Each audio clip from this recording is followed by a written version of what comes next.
আজকের ভিডিও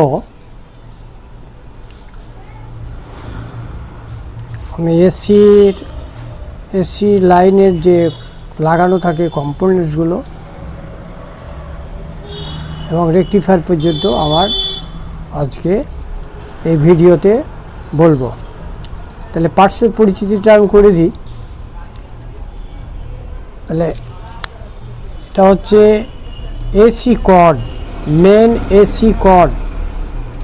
এটা হচ্ছে কন্ডেন্সার, এটা হচ্ছে রেজিস্টার, এটা হচ্ছে ভিডিআর, এটা হচ্ছে লাইন ফিল্টার, এগুলো হচ্ছে জাম্পার, এটা হচ্ছে এসি ফিউজ, এই রেজিস্টার, এগুলো হচ্ছে ডায়োড অর্থাৎ রেকটিফাই করার জন্য ডায়োড,